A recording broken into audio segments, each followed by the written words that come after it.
forced to delete the CAD file and re-import it.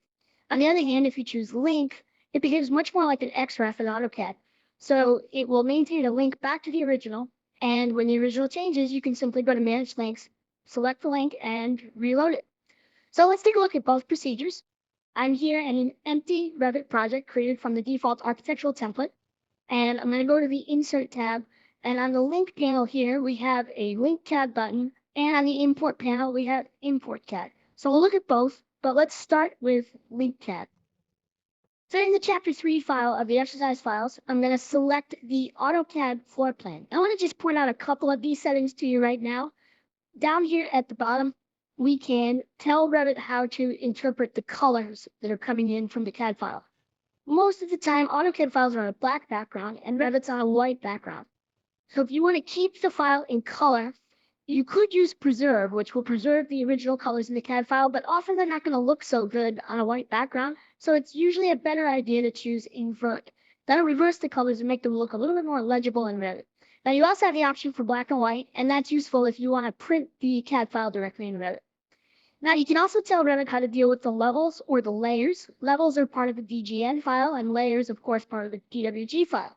Now, I usually just use all here because I can easily go in later and turn off layers that I don't want to see, but there actually is a specify option, or you can choose just the visible layers that are coming in from the CAD file, so you can certainly choose one of those other options. For units, Revit almost always does a good job of interpreting units, so I usually don't change this, but if the file comes in and it's way too big or way too small, then what you can do is undo it, come back here, and you can choose an appropriate unit. So usually you don't have to do that. My recommendation is start with Auto Detect and only change the unit if you have to.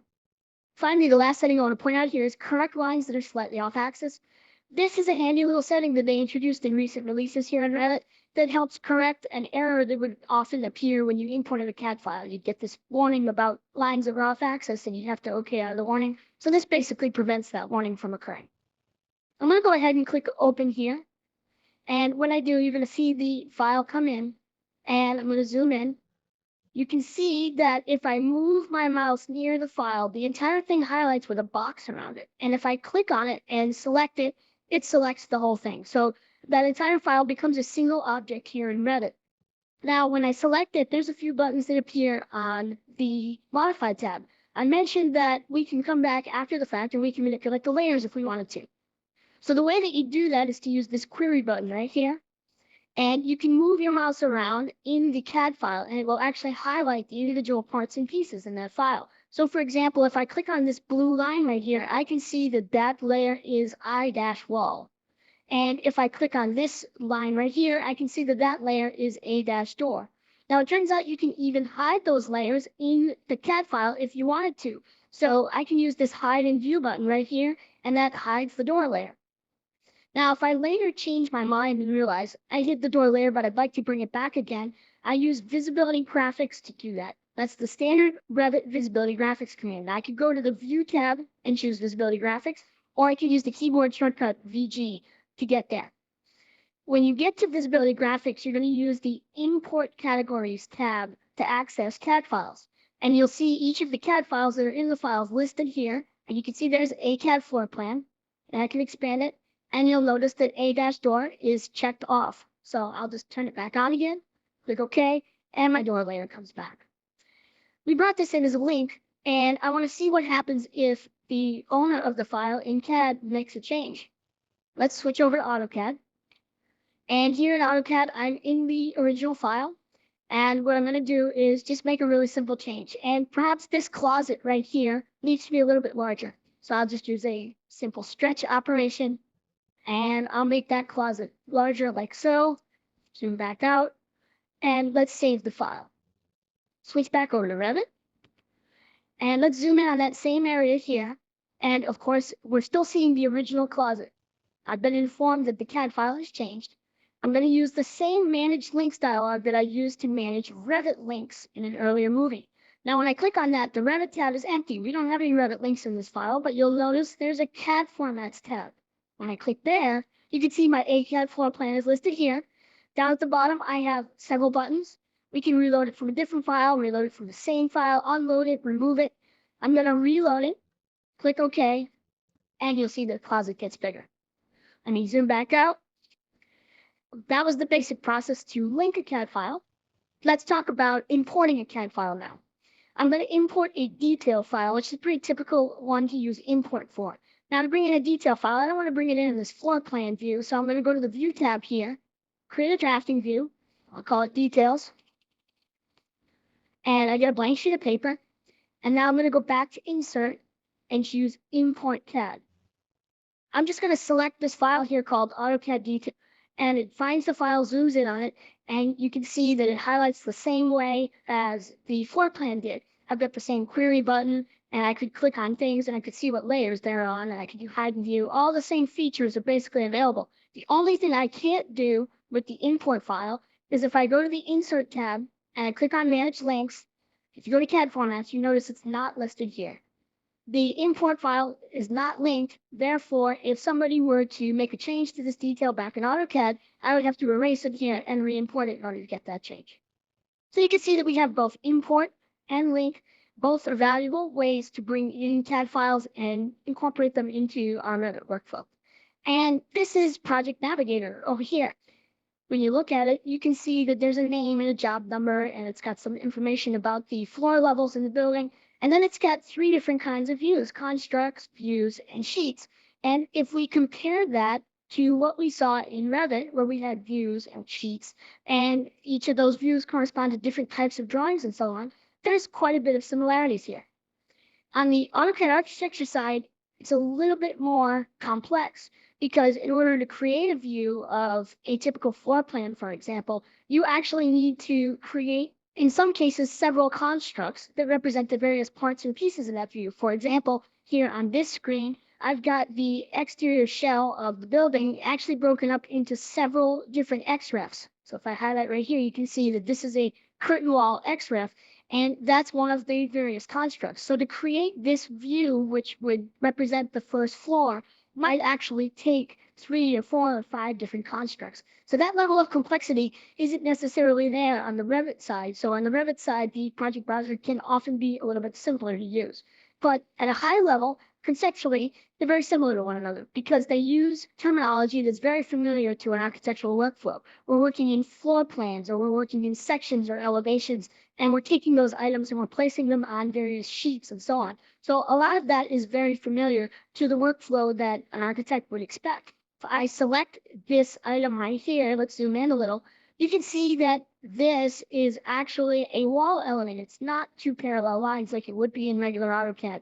If I escape out of there and I select this one, you can see that that is actually a door element. That's not a block that looks like a door.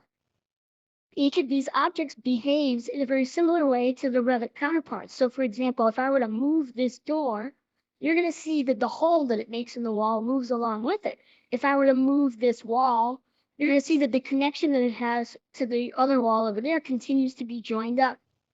There's a lot of similarities in those behaviors between the various parts and pieces. When we look over here at the tool palette, you can see that I have objects for almost all of the typical architectural components that you expect, and almost a direct one-to-one correspondence to the kinds of objects that we see on the Revit side. In the file here, I'm currently looking at the walls and the doors and so forth from a top-down orientation. And so AutoCAD architecture is displaying them in graphics that are suitable for a floor plan.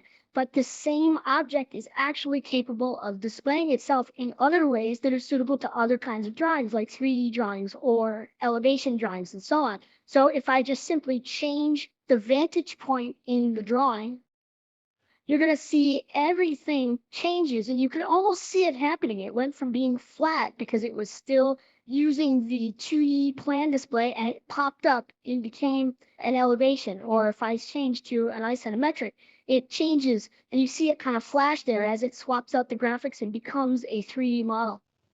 It's not exactly the same as what we see on the Revit side, where we have a more unified model, because this one is still made up of parts and pieces.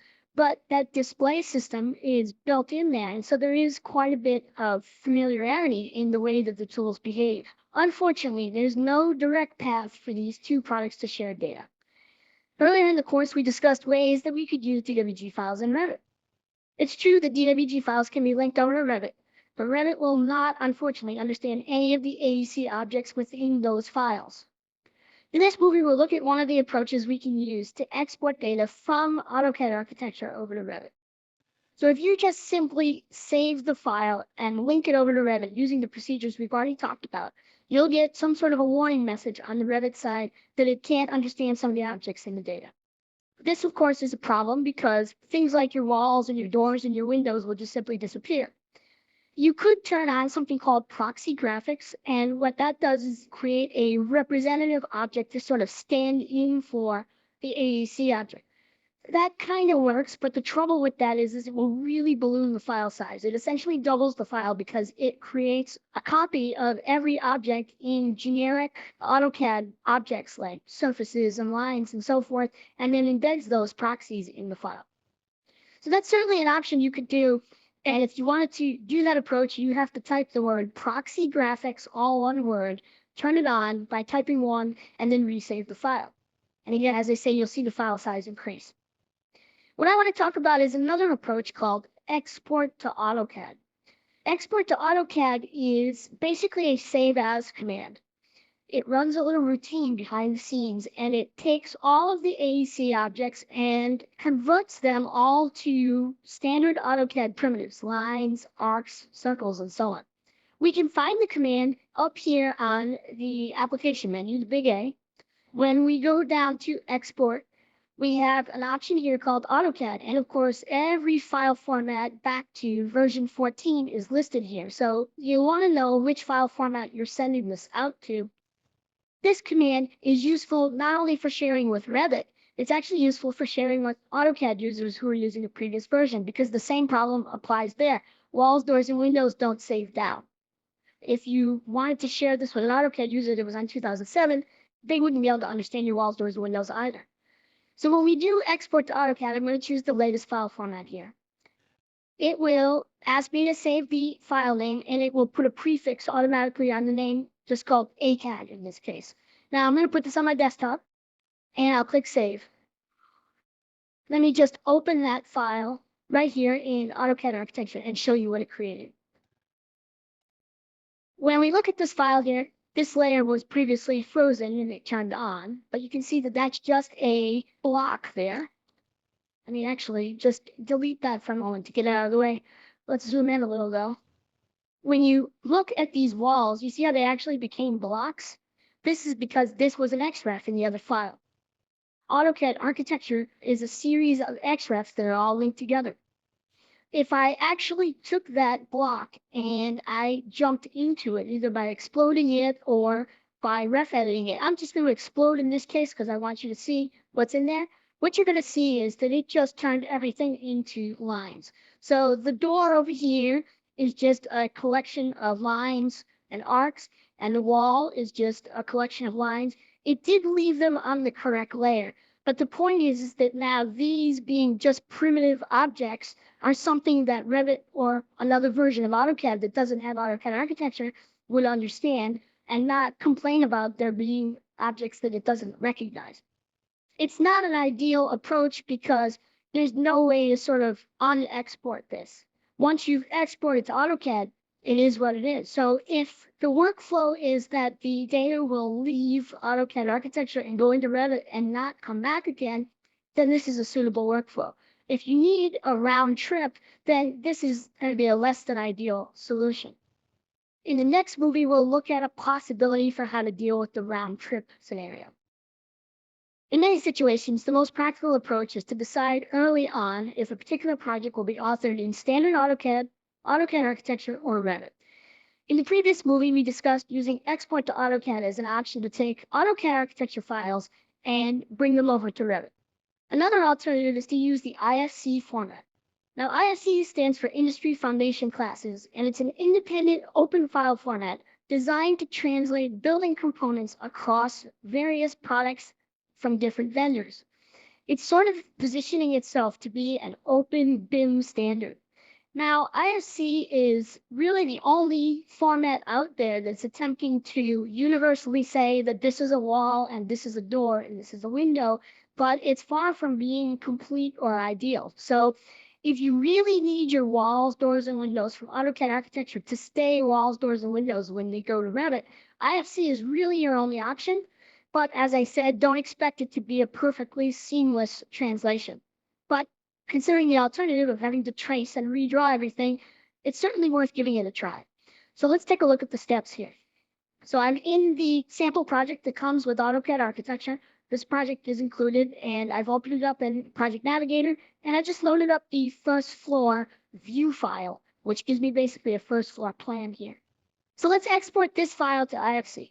So I'm going to go up to the application menu, the big A here, under export, and there are lots of different choices, and I'm going to scroll down a little here, and we're looking for IFC Industry Foundation Classes. So I'm going to choose that. So when the export to IFC dialog comes up, there's some information you can put at the top. You can give it a project number if you want to. And you can give it a name here. I'm just going to leave the sample project name. And then where you want to save this, I'll just put this on my desktop. Right here we can see that we're in the file called 014 plan. And beneath that, it's got all of the XREFs that are part of that file are listed here and indented beneath. And you can see there are quite a few XREFs already in this file. So it's going to take all of that into account when it exports. Let's just come over here and click the export button.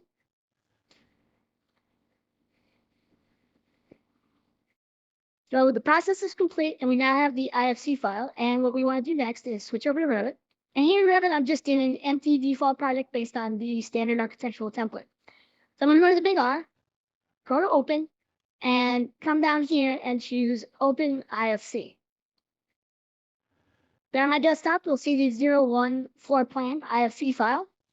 Go ahead and open that up. Now this process is going to take a long time. So be patient, maybe even step away from your computer for a few minutes, give it time to process, and then come on back and see the result. So depending on the size of your file, that process can take quite a long time. And then after the process completes, you're not completely done yet because you will often be confronted with error messages that cannot be ignored. Now, this is a frequent occurrence in Revit that you sometimes have errors that come up that you have to deal with right away before you can continue. In this case, you can see that I'm looking at error number 1 of 322, which is quite a few errors. You can go through them one at a time here with this arrow, and you can click expand here to get more information. And you can see the complete list of errors here. Now, the trouble is that some of these errors will not really give you any more information when you click expand than it did in the first place. Like here, all it does is just say the same thing twice. So essentially what this error is saying is that there's some door somewhere that it's having a hard time cutting out of the wall. The remedies vary. Sometimes you'll get a remedy that actually makes sense and seems useful, and other times you'll get a remedy that seems not so great. Like in this case, the remedy for this particular error is to delete that door instance. Now, the reason for that is because doors have to be hosted in a wall. You can't have a door freestanding in space. So somewhere in this model, there's a door that didn't intersect the wall, and Revit's only solution is for us to delete it. Now, the only other option is to cancel, and the trouble with that is you've just waited quite a long time to open this IFC file, and if you cancel, it's going to dismiss the whole thing and you'll get nothing. So, despite the fact that delete instance is not an ideal solution, it's better than scrapping the whole thing and starting over. So I'm going to go ahead and click that. And you can see that even though it had to delete some of the objects, what I have here in the background, there's at least something here. Now, the next thing you're going to want to do is investigate what it actually created and see just how useful it is. And it's not always going to translate things exactly the way you want. Remember, there's a translation going on here. So be ready to have to do some work to clean this model up. So let's zoom in maybe over here in this area.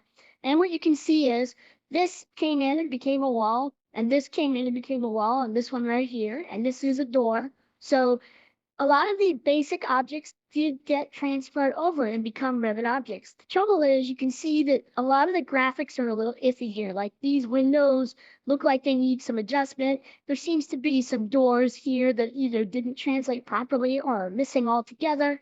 So we certainly have some cleanup to do.